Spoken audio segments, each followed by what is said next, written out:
បន្ទាប់ពីពិធីបុណ្យចូលឆ្នាំថ្មីប្រពៃណីជាតិខ្មែររយៈពេល3ថ្ងៃបានបញ្ចប់ទៅខ្ញុំគណៈអាត្មាភាពបានចាត់ចែងទេយ្យវត្ថុបរិក្ខារនិងចតុបច្ច័យទាំងឡាយ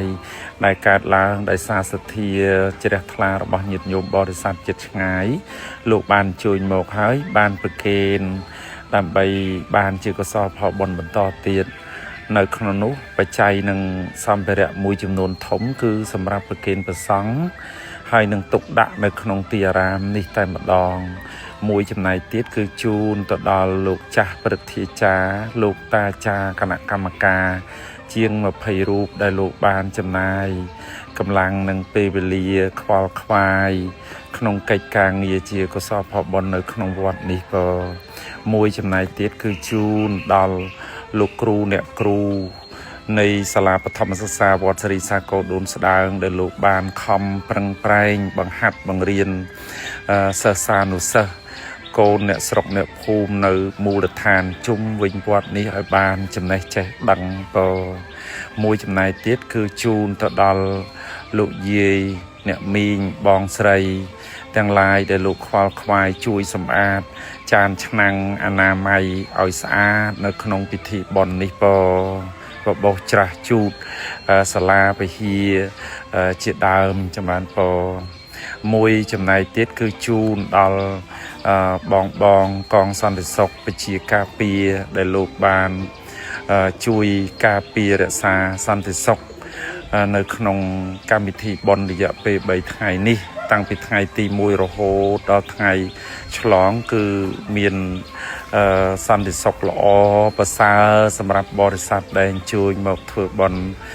បូជាតាមប្រពៃណីនៅទីនេះចម្រើនពរមួយចំណែកទៀតគឺជូនទៅដល់បងប្អូនប្រជាពលរដ្ឋលោកយាយលោកតានៅក្នុងភូមិឃុំនេះដែលមានជីវភាពខ្វះខាតដើម្បីជួយសម្រាលសេចក្តីទុក្ខលំបាកគាត់បានខ្លះដោយជូននៅទេយ្យវត្ថុនិងបរិក្ខារព្រមទាំងបច្ច័យដូចគ្នាចំបានពរហើយមួយចំណែកទៀតយើងជូនទៅដល់ប៉ុស្តិ៍នគរបាលរដ្ឋបាលឃុំសេនារាជឧត្តមដើម្បីថ្លែងអំណរអគុណដល់លោកដែលបានជួយមើលថែរក្សាសន្តិសុខជូនប្រជាជននៅក្នុងភូមិឃុំមូលដ្ឋាននេះតែម្ដងចំបានពរមួយចំណែកទៀតគឺសូម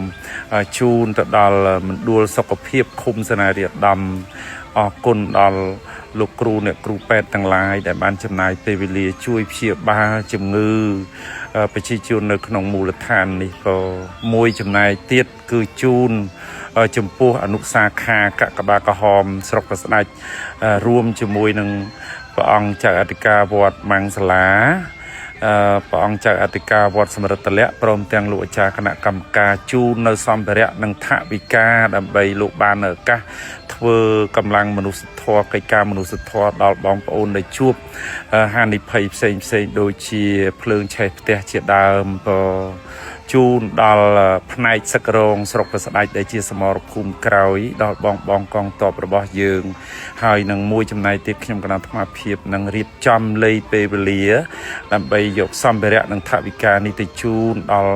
កងទ័ពជួរមុខរបស់យើងនៅថ្ងៃខាងមុខឆាប់នេះផងដែរសកម្មភាពដែលខ្ញុំគណៈអាត្មាភាពបានធ្វើនេះគឺដើម្បីចូលរួមសាមគ្គីជាតិយើងខ្មែរស្រឡាញ់ខ្មែរតែមួយខ្មែរត្រូវចេះជួយគ្នាខ្មែរត្រូវចេះសាមគ្គីគ្នារស់នៅក្នុងសេចក្តីថ្លៃថ្នូរដោយអំណាចនៃបុណ្យកុសលនិងការចាត់ចែងនៃសង្ឃធម៌ទាំងអស់នេះសូមបានផល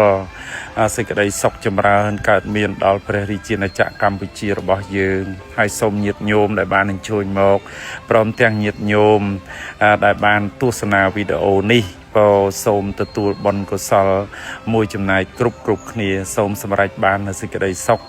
គ្រប់ប្រការកុំបីអាក់ខានឡើយសូមអរព្រះគុណនិងអរគុណសូមអនុមោទនាបុណ្យ